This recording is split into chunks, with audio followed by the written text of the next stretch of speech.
हर हर महादेव। आज मैं आप लोगों से बात करने वाला हूँ पितरों के बारे में। ठीक है, क्योंकि आप लोगों ने तो बहुत ऐसे फैमिलीज देखी होंगी जो पितरों का पूजन करती है, पितरों का प्रॉपर अर्पण तर्पण करती है। हम हर अमावस्या पे पितरों को भोग निकालती है, लेकिन कई बार उनके घर में कुछ ऐसी प्रॉब्लम्स उत्पन्न हो जाती हैं जिसकी वजह से उन्हें मैं या और कई सारे लोग मना कर देते हैं कि आप पितरों का पूजन ना कीजिए, आप पितरों को भोग लगाना बंद कर दीजिए।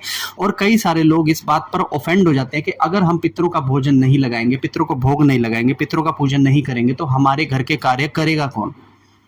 ठीक है ना। आज केवल इस चीज पर मैं बात करने वाला हूं। अगर आपको वीडियो मेरी अच्छी लगती है तो आप इसे लाइक कीजिएगा, मेरे चैनल को सब्सक्राइब कर लीजिएगा। और अगर आपका कोई भी क्वेश्चन हो तो आप मुझे इंस्टाग्राम पे या फिर यूट्यूब के ऊपर कमेंट कर मुझसे पूछ लीजिएगा। ठीक है, तो सबसे पहले मैं शुरुआत करता हूं कि क्यों पितरों का पूजन बंद करवाने की सलाह मैं भी देता हूं और कई सारे लोग भी देते हैं। अब बात जो है, दो जो एक पक्ष बात सोचता है वो ये सोचता है कि भैया अगर हम पितरों का पूजन अगर हम बंद कर देंगे तो कैसे हमको मतलब कि फायदा मिलेगा। अगर हम पितरों को पूजेंगे ही नहीं, अगर हम पितरों को भोग लगाएंगे ही नहीं, तो पितर किस तरीके से हमको मतलब हमारी सहायता क्यों ही करेंगे। ठीक है, वहीं दूसरी तरफ एक पक्ष होता है जो कहता है कि आपके घर के पितर है वो मलिन हो चुके हैं, अब आप पितरों को भोग लगाएंगे तो पितर आपको उतना ही नुकसान पहुंचाएंगे।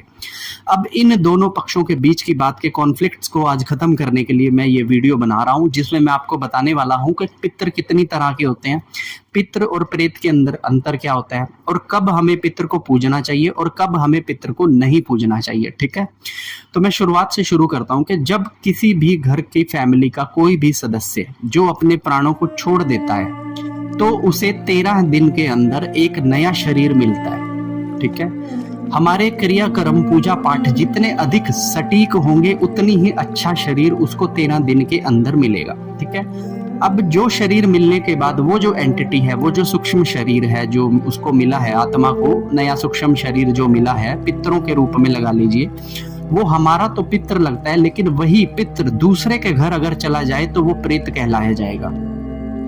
ठीक है ना, किसी और के घर का पितर मेरे घर में प्रेत ही कहा जाएगा। वो अपने घर में पितर कहलाएगा, लेकिन जब वो मेरे घर के अंदर आएगा तो यही कहा जाएगा कि आपके घर के अंदर प्रेत है। ठीक है ना।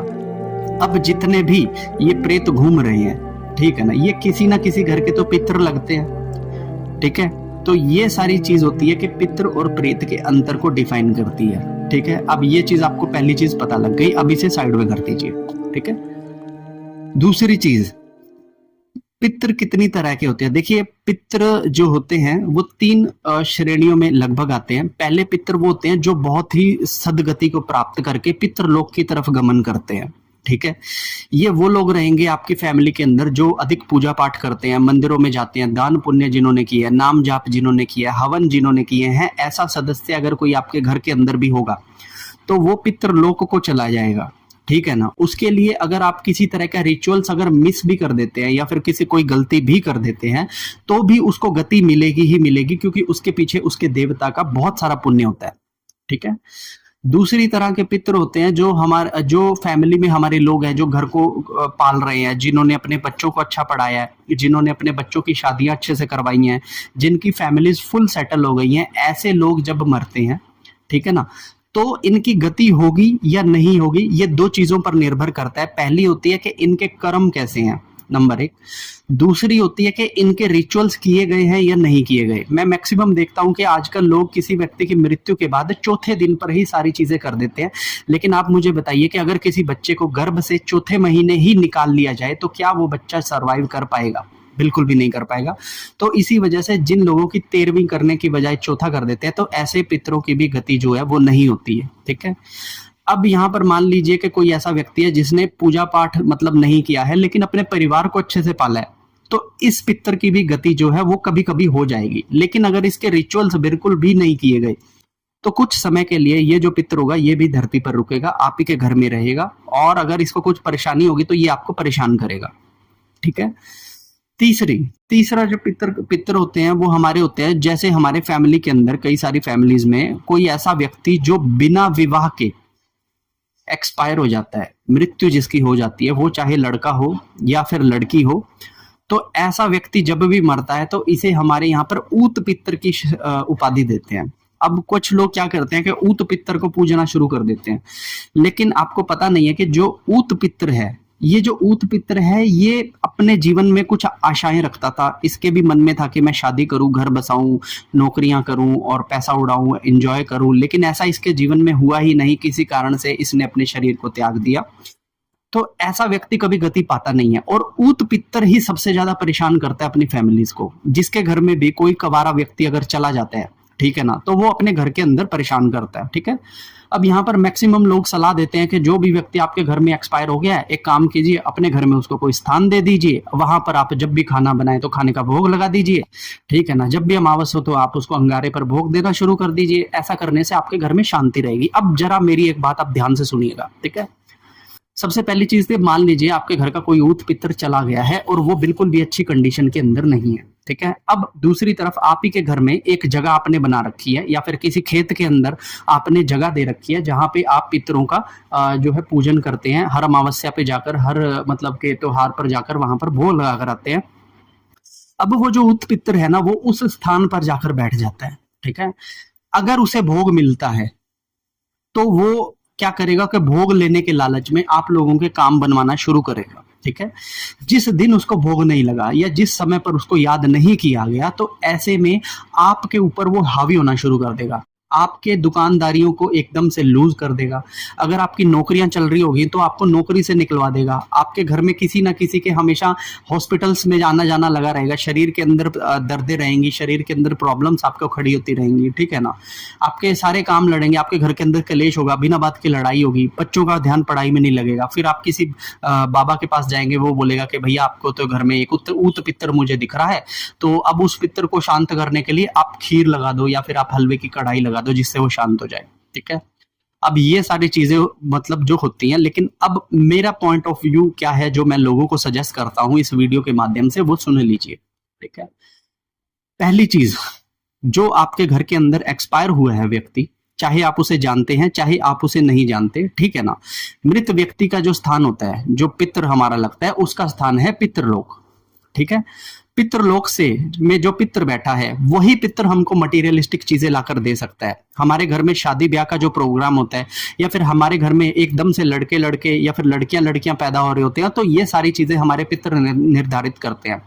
अगर हमारे पितरों में किसी भी तरह की कोई कमी रहेगी तो हमारे घर के अंदर इन चीजों से रिलेटेड प्रॉब्लम्स आती रहेंगी। लेकिन फिर भी जो पितरलोक से बिलोंग करता है, वो आपका एक्चुअल पितर है, वो देवता के समान है, जो पूजने के योग्य है, ठीक है। अगर आप उसका पूजन करते हैं, उस पितर देवता का पूजन करते हैं, तो डेफिनेटली आपका पितर दोष समाप्त होगा, आपको बहुत सारे बेनिफिट्स मिलेंगे। लेकिन अगर आपने अपने घर में या फिर किसी खेत खचान में आपने पितरों को अगर जगह दे रखी है, ठीक है ना, और अगर आप वहां पर पूजन करते हैं, भोग लगाते हैं, और आपके घर के जो कुछ मरे हुए लोग हैं, वो अपने जीते जी सही नहीं थे, वो शराब पीते थे, ठीक है ना, वो अय्याशी करते थे, उनके मतलब संस्कार अच्छे नहीं थे, उन्होंने मन के अंदर लालच काम वासना को पाल रखा था, तो ऐसे लोगों की गति नहीं होती है। अब आप इन पितरों का अगर पूजन शुरू कर देंगे तो आपके घर में दरिद्रता बढ़ेगी, कलेश बढ़ेगा, फाइनेंशियली प्रॉब्लम्स बढ़ेंगी, शारीरिक प्रॉब्लम्स आपकी बढ़ेंगी। तो ये सारी समस्याएं आपको फेस करनी पड़ेगी। और मैक्सिमम केसेस में मैंने ये देखा है कि कुछ लोगों के घर में जब पितृ दोष होते हैं तो उन्हीं के पितरों के थ्रू कुछ प्रेत भी उनके घर में आ जाते हैं, जहां पर वो सब मिलके पूरे परिवार को परेशान कर रहे होते हैं। और इसीलिए मैं ऐसे परिवार को हमेशा सलाह देता हूं जो मतलब प्रेत बाधा से जूझ रहे हैं, कि अगर आप घर के ऊपर कोई भी भोग लगा रहे हो अपने घर पर, तो उस भोग को लगाना बंद कर दो। अब यहाँ पे ऑफेंड वाली बात तो ये नहीं है कि मैंने पितरों के पूजन को बंद करवा दिया, ठीक है ना, लेकिन आपके जो पितर घर के अंदर थे वो पितर लोगों से बिलोंग नहीं कर रहे, उनके ऐसे कर्म ही नहीं थे कि उनको गति मिले। तो ऐसे में उन पितरों का पूजन अगर आप करते हैं तो आपको नुकसान उठाना पड़ेगा। अब यहाँ पे जैसे ही आप भोग बंद करते हैं, तब से आप देखेंगे कि आपकी समस्या तो बढ़ती जा रही है। लेकिन अगर आप भोग बंद कर कर या तो आप मेरे से हवन करवा रहे हैं या फिर आप खुद से भी नाम जाप कर रहे हैं, तो आपकी वो समस्या एक बार तो बढ़ेगी, लेकिन फिर उसका ग्राफ नीचे की तरफ चला जाएगा, ठीक है ना। तो ऐसी स्थिति के अंदर आपका जो पितृ दोष है, ये धीरे धीरे करके आपके नाम जाप और हवन से कटने लग जाएगा। और आपको पितरों का पूजन करना है तो उसके लिए हमारे पास श्राद्ध पक्ष हमें दिया गया है, ठीक है। जहां पर जो पितर होते हैं वो अपने पितरलोक से पितर छोड़कर हमारे घरों में अपने बच्चों के जितने भी घर होते हैं उनके घरों का भ्रमण करते हैं। जिस जिस दिन जिसका श्राद्ध होता है वो वहां पर आकर ब्राह्मण के स्वरूप में होकर वो भोजन को ग्रहण करते हैं। तो इस तरह से वो अपने बच्चों को ब्लेस करते हैं। लेकिन अगर आपके घर के अंदर बहुत सारी प्रॉब्लम्स क्रिएट कर रहे हैं, प्रेत बाधा आ चुकी है, तो आपको डेफिनेटली पितृ दोष तो आपके घर में है। अब आप पितरों का पूजन करेंगे तो कितना टाइम तक आप उनका पूजन कर पाएंगे, क्योंकि एक ना एक दिन उन्होंने फिर से फट पड़ना है। क्योंकि उनका दिमाग अब ऐसा हो जाता है, जब एक व्यक्ति शरीर को छोड़ देता है तो उनका दिमाग ऐसा हो जाता है कि वो ज्यादा कुछ चीजें समझ नहीं पाता है, ठीक है ना। तो कुछ टाइम के बाद उनकी जो सोच है वो कम पड़ जाती है और अब उन्हें इस चीज का कोई भेद ही नहीं रहता कि मैं जिसको परेशान कर रहा हूँ ये मेरी फैमिली का ही है या कोई बाहर का व्यक्ति है, ठीक है ना। तो ऐसी फैमिलीज के लोगों को मैं अक्सर मना कर देता हूं कि अगर आप पितृ पूजन करते हैं, अंगारे पर भोग देते हैं, अमावस्या निकालते हैं, तो आप वो बंद कर दीजिए। आप केवल श्राद्ध के समय पर अपने घर पर ब्राह्मण को बुलाइए, पितरों का दिया लगाइए और अपने ब्राह्मण को ही अपना माता पिता मानकर उसे भोजन कराइए, उसे कुछ दक्षिणा दीजिए, उसके पैरों को हाथ लगाकर आशीर्वाद दीजिए, ठीक है ना। तो इन चीजों से आपका जो पितृ दोष है वो समाप्त होगा। और अगर आपके घर में कोई प्रेत बाधा होगी तो वो प्रेत बाधा भी पितरों के सही होने से ये प्रेत भी आपके घर को छोड़कर चला जाएगा, ठीक है। तो ये मेरी एक छोटी सी जानकारी जो पितरों के पूजन करने और ना करने पर मैंने आपको दी है। अगर आपको वीडियो अच्छी लगी तो वीडियो को लाइक कीजिएगा, ठीक है। अगर आपको कोई और क्वेश्चन हो तो मुझे कमेंट कर पूछिएगा या फिर आप मुझे इंस्टाग्राम पर डीएम भी कर सकते हैं, ठीक है ना। हम लोग हर संडे को एक लाइव सेशन करते हैं जिसमें आप फेस टू फेस आकर मुझसे क्वेश्चन आंसर पूछ सकते हैं, वो भी आप इंस्टाग्राम पर आकर ज्वाइन कर सकते हैं, ठीक है ना। और अगर आपको मेरी वीडियोस अच्छी लगी हो तो चैनल को सब्सक्राइब करके मेरे वीडियोस को दूसरे लोगों तक शेयर जरूर कीजिएगा, क्योंकि मैं चाहता हूँ कि ये ज्ञान हर व्यक्ति के पास होना चाहिए। क्योंकि आजकल बहुत सारे लोग गलत बातों में आकर अपने आप का नुकसान कर बैठते हैं, ठीक है ना। तो थोड़े से रिस्पॉन्सिबल बनिए, मेरी वीडियोस को आप दूसरों से शेयर कीजिए। मैं कहता हूं कि मेरी वीडियो शेयर करने मात्र से भी आपको उसके पुण्य का कुछ श्रेय जाएगा ही जाएगा, ठीक है। अब मैं आपको मिलता हूं किसी अगली वीडियो के अंदर, तब तक के लिए हर हर महादेव।